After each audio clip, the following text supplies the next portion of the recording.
Hello बच्चों, क्या हाल चाल, कैसी चल रही है पढ़ाई। तो आज के इस वीडियो में हम लोग डिस्कस करने वाले हैं one of the toughest question of IIT JEE, जो कि ईयर 2003 में पूछा गया था, जिस टाइम पे आईआईटी जेईई का पेपर सब्जेक्टिव हुआ करता था। क्वेश्चन जब पढ़ेंगे हम लोग तो हमें दिखेगा कि क्वेश्चन में टोटल 2 पार्ट्स है और क्वेश्चन में क्या क्या इन्फॉर्मेशन गिवन है ये भी देख लेते हैं। कि हमारे पास एक कोई भी फंक्शन है जो कि 0 to 4 में ही डिफाइंड है। इसका कोडोमेन कितना गिवन है, ऑल रियल नंबर। फंक्शन के बारे में एक प्रॉपर्टी दी हुई है बस, कि हमारा जो फंक्शन होगा, जो भी फंक्शन होगा वो सिर्फ डिफरेंशिएबल होगा। अच्छा, डिफरेंशिएबल होगा कोई फंक्शन, तो इससे हम लोग क्या क्या इन्फॉर्मेशन गैदर कर सकते हैं। तो सिंपल सी बात है, अगर कोई फंक्शन कहीं पे डिफरेंशिएबल है किसी भी इंटरवल में, दिस मीन्स वो वाला फंक्शन वहाँ पे ऑलरेडी कंटिन्यूअस भी है। अच्छा, कंटिन्यूअस होने के साथ साथ अगर मैं उस फंक्शन का ग्राफ बनाने की कोशिश करूँगा, चाहे जैसा भी ग्राफ हो, उस पर कभी भी शार्प पॉइंट नहीं आने वाला है। ठीक है। उसके बाद उन्होंने बोला है कि भाई प्रूफ करके दिखाओ कि for a comma b belonging to 0 to 4, a और बी कोई भी नंबर है 0 से 4 के बीच में, जिसके लिए फंक्शन तुम्हारा इस कंडीशन को सेटिस्फाई करता हो। सिमिलरली पार्ट 2, तो रिलेटिवली देखा जाए तो पार्ट 1 क्वेश्चन का इजी है पार्ट 2 के रिस्पेक्ट में। चलो देखते हैं। उन्होंने फंक्शन के बारे में और कोई भी इंफॉर्मेशन नहीं दी है। दिस मीन्स तुम फंक्शन अपने मन से कुछ भी मान सकते हो 0 to 4 में। ऑब्वियसली कुछ भी मान सकते हो, वो तो शो करना हो गया कि तुमने एक फंक्शन एज्यूम कर लिया। फॉर एग्जाम्पल, तुम सबसे ईजिएस्ट फंक्शन एज्यूम कर सकते हो f x is equal to x, या फिर f x is equal to sine x, या फिर f x is equal to x cube, f x is equal to x square. कोई भी एक फंक्शन मान लो जो कि 0 से 4 में कंटिन्यूअस है। लेकिन वहाँ पे इन्होंने फंक्शन मानने को नहीं बोला है। ठीक है, हम लोग एक जनरल फंक्शन लेके जाएंगे, क्योंकि इन्होंने बोला है कोई भी ऐसा फंक्शन जो इस कंडीशन को सेटिस्फाई करते हो वो इस कंडीशन को सेटिस्फाई करेंगे ही, हमें ये बताना है। तो ठीक है, पार्ट 1 को अगर ध्यान से देखा जाए तो वो लिखा हुआ है कि एफ ऑफ 4 का whole square minus f of 0 का whole square is equal to 8 times f dash of a multiplied by f of b. Okay, हमें कुछ राइट हैंड साइड से क्लू लग ही नहीं रहा है कि क्या करना है, लेकिन जब लेफ्ट हैंड साइड को देखेंगे तो हमें कुछ तो समझ में आएगा कि this is a square minus b square which can be written as a minus b multiplied by a plus b is equal to 8 into f dash a into f b. ठीक है, अब यहाँ से क्या क्लू लग रहा है, कौन सा फॉर्मूला लगाना है, क्या लगाना है। तो ध्यान से देखो भाई, एक इंटरवल है 0 से 4, उस इंटरवल में फंक्शन कंटिन्यूअस भी है, डिफरेंशिएबल भी है। 0 से 4 एक इंटरवल है जिसमें फंक्शन कंटिन्यूअस भी है, डिफरेंशिएबल भी है, और तुम्हारे आंसर में या फिर जो भी प्रूफ करना है वहाँ पे F of 4 minus f of 0 type चीज़ें दिख रही है। ये कहाँ पे आता होगा, LMVT। LMVT क्या बोलता है कि अगर तुम्हारे पास एक इंटरवल हो A से B, तो वहाँ पे एफ डैश C की वैल्यू जो है F of B minus f of A divide by B minus A के बराबर होगी। अच्छा, तो अगर मैं 0 से 4 वाले इंटरवल में, 0 से 4 वाले इंटरवल में, ये जो हमारा इंटरवल है 0 से 4, इसमें मैं कोई बोल दूँ कि एक बीच में कोई A नंबर है जो इस कंडीशन को सेटिस्फाई करता है, that is f dash of A will be equal to what, f of 4 minus f of 0 divided by 4 minus 0 which is equal to f of 4 minus f of 0 divided by 4। ठीक है, F dash ए की value ये आ गई।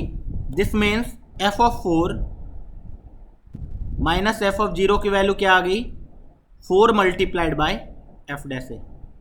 Okay, एक तो मेरे पास आ चुका है LHS में, that is f of 4 minus f of 0 की वैल्यू आ चुकी है, एंड मुझे दिख रहा है एफ डैश ए मल्टीप्लाइड बाय कोई नंबर भी है।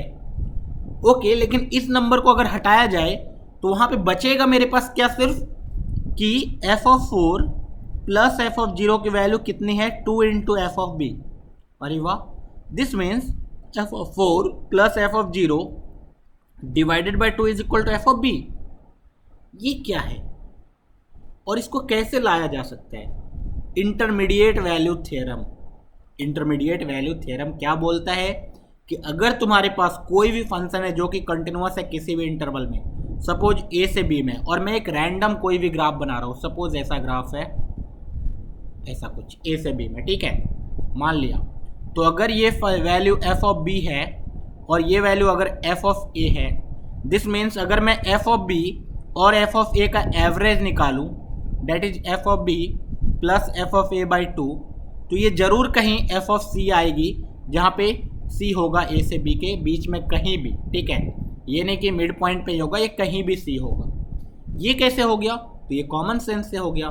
दिस मीन्स कि अगर बोले तुम्हारे पास एक नंबर है 2, एक नंबर है 10, तो ऑब्वियसली जब दोनों का एवरेज निकालोगे तो वो इसके बीच में ही आएगा, डेट इज 6 आएगा, है ना, 10 प्लस 2/2। एंड तुम्हें पता है कि 6 जो है इसके बीच में ही आने वाला है। दिस मीन्स एफ ऑफ ए से एफ ऑफ बी के बीच में सारे वैल्यू ग्राफ ने कवर किए हैं अगर, तो ऑब्वियसली ये वाला वैल्यू भी कहीं ना कहीं तो आया ही होगा। This is called intermediate value theorem. So यहाँ से हम लोग बोल सकते हैं कि हमारे पास 0 से 4 में एक जरूर कहीं बी होगा, such that f of b की वैल्यू कितनी आई होगी, f of 4 plus f of 0 divided by 2। यहाँ से f of 4 plus f of 0 is equal to कितना आ गया, 2 times f of b. Okay, this is 2। तो अगर मैं 1 को देखूँ और 2 को देखूँ और 1 और 2 को दोनों को मल्टीप्लाई कर दूँ, तो तुम्हारे पास लेफ्ट हैंड साइड में क्या बनेगा, f of 4 minus f of 0 multiplied by f of 4 plus f of 0 is equal to, वहाँ पे आया था 4 इंटू एफ डैश ए और यहाँ पे आया 2 इंटू एफ ऑफ बी। तो यहाँ से we can see f of 4 का whole square minus f of 0 का whole square is equal to 8 multiplied by f dash a into f of b. Part 1 proved, ठीक है। तो पार्ट 1 रिलेटिवली बहुत ही easy था, हमें 2 फार्मूला लगाना था और क्वेश्चन सॉल्व हो जाता है। मेन लोचा कहाँ पे आता है, पार्ट 2 में। पार्ट 2 में जैसे ही बच्चे ये देखते हैं कि इसको हमें प्रूव करना है, तो बच्चे चौंक जाते हैं कि अचानक से करना क्या है भाई, 0 से 4। मैं एक बार क्या करता हूँ, इसको फ्रेश से लिख लेता हूँ यहाँ से, इंटीग्रेशन 0 से 4 f t d t, this is equal to integration 0 से 4 f t d t is equal to 2 times alpha f alpha square plus beta f beta square. Okay, 2 times alpha f of alpha square plus beta f of beta square for all alpha comma beta belonging to 0 से 2। ये given है ना, 0 से 2 के बीच में alpha beta, हाँ ठीक है। अब मुझे देखो ये चीज़ प्रूफ करना है, ये इंटीग्रेशन में कुछ कुछ लिखा हुआ है, ध्यान से जब देखोगे तुम्हें पता चलेगा कि इन्होंने अल्फा और बीटा में कुछ लाया इस टी को, एंड इन्होंने ये भी बोल दिया कि अल्फा बीटा 0 से 2 के बीच में है, जहाँ पे टी की वैल्यू 0 से 4 के बीच में है। एंड एक और चेंज हुआ है जो कि सबसे मेजर चेंज है, फंक्शन के अंदर कहीं टी था, अभी फंक्शन के अंदर एक वेरिएबल आ गया जो कि समथिंग का स्क्वायर है।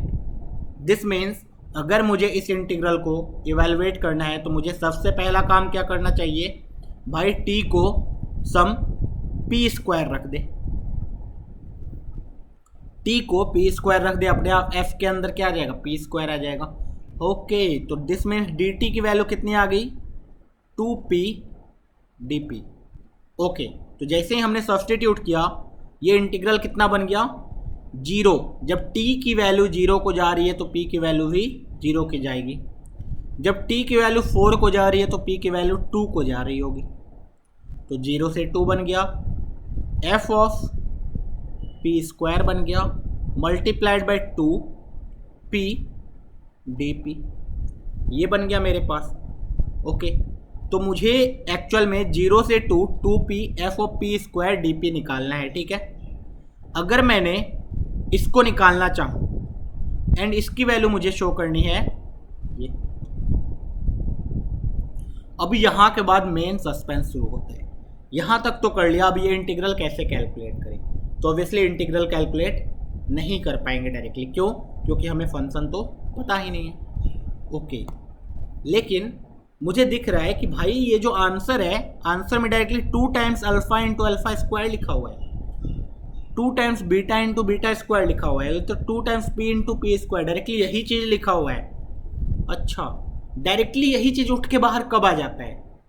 डायरेक्टली यही चीज़ उठ के बाहर कब आ जाता है? मतलब अगर मैं इंटीग्रेशन के अंदर 0 से x लिख देता और अंदर एफ टी डी टी होता, तो तुम्हें दिख रहा है डायरेक्टली अगर ये कोई फंक्शन g(x) होता तो इसका डिफरेंशियल g'(x) कितना आ जाता? डायरेक्टली fx आ जाता। मतलब ये जो अंदर है फंक्शन है वो डायरेक्टली बाहर आ जाता अगर इसका डिफरेंशिएशन किया जाता तो। दिस मीन्स कि हमें क्या करना है, एक नया फंक्शन एज्यूम करना है, और वो फंक्शन क्या होगा? मान लेते हैं कैपिटल fx। कैपिटल fx क्या होगा? 0 से x होगा, 2p f of p square dp होगा। ओके, तो यहाँ से अगर मैं f' की वैल्यू कैलकुलेट करूँ कितनी आनी चाहिए? तुम बोलोगे sir 2x f of x square, बस इतनी आनी चाहिए सर।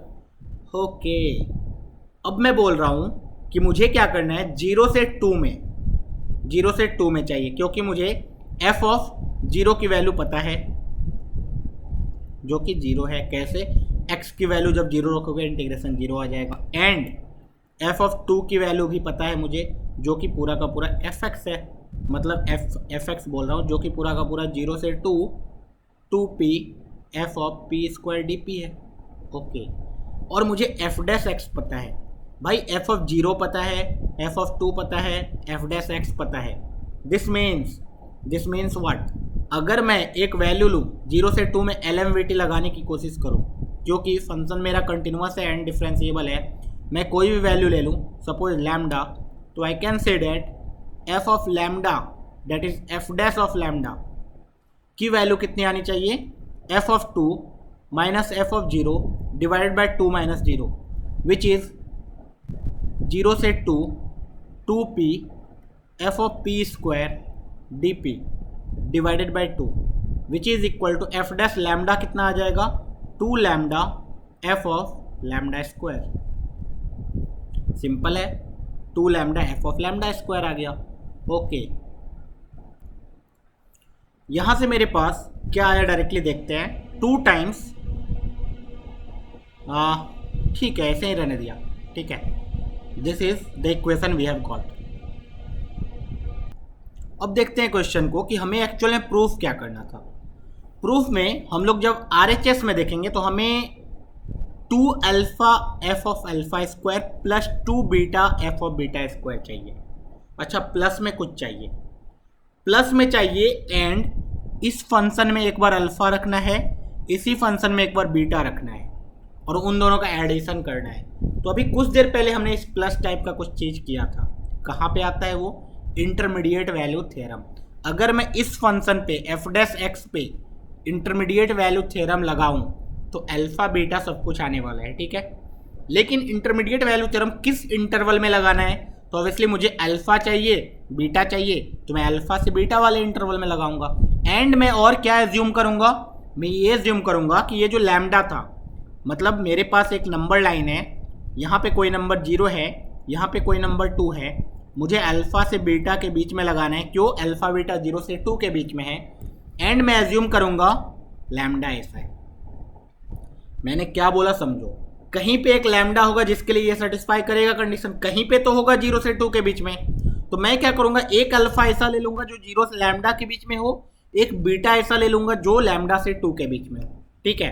अब मैं क्या बोलूंगा कि उस फंक्शन पे f' पे लगाओ, दैट इज f' लैम्डा की वैल्यू इसके बराबर भी तो होगी, f' alpha plus f' beta divided by 2। कैसे? By IMVT, intermediate value theorem. तो यहाँ से जब f' अल्फा निकालोगे तो क्या आएगा? 2 alpha f of alpha square. f' beta निकालोगे तो आएगा 2 beta f of beta square whole divided by 2, and this is equal to f' lambda. f' lambda कितना है? 2 lambda f of lambda square. Okay, and अभी कुछ देर पहले हमने 2 lambda f of lambda square को क्या प्रूफ किया है? इंटीग्रेशन 0 से 2 2p f of p square dp whole divided by 2. This is same as 2 alpha f of alpha square plus 2 beta f of beta square whole divided by 2. Okay, यहाँ से 2 से 2 cancel out हो गया और हमारे पास ultimately एक result आया, date is integration 0 से 2 जो है 2p f of p square dp वो आने वाला है 2 times alpha f of alpha square plus beta f of beta square. Okay, and हमारा जो LHS है वो किसके बराबर था? तो इनिशियली यही तो था, 0 से 4 ft dt and this is equal to 2 times alpha f of alpha square plus beta f of beta square. तो बहुत ही क्लासिक क्वेश्चन था और हमने इसको प्रूफ कर दिया, जहाँ पे alpha comma beta belongs to what 0 से 2. ओके, तो हमने प्रूफ कर दिया और हमें दिखा कि हमने 2 थ्योरम यूज़ किए क्वेश्चन में. कौन कौन सा थ्योरम? एक LMVT, एक IMVT, दोनों के दोनों बहुत ही ज़्यादा इंपॉर्टेंट है. उसके बाद हमने क्या सीखा, जब f of b minus f of a type चीज़ें यूज हो रही है तो LMVT सोच सकते हैं, and f of b plus f of a type चीज़ें यूज हो रही है तो हम लोग इंटरमीडिएट वैल्यू थ्योरम सोचेंगे, जो कि बच्चे याद नहीं रख पाते हैं जनरली. ओके, एंड हमने ये भी सीखा कि किस तरीके से एनालाइज करना है कि किस पे LMVT लगेगा, किस पे IMVT लगेगा. तो बहुत ही प्यारा सा क्वेश्चन था और हमने बहुत ही आसानी से सॉल्व कर लिया. चलो पढ़ते रहो. All the best.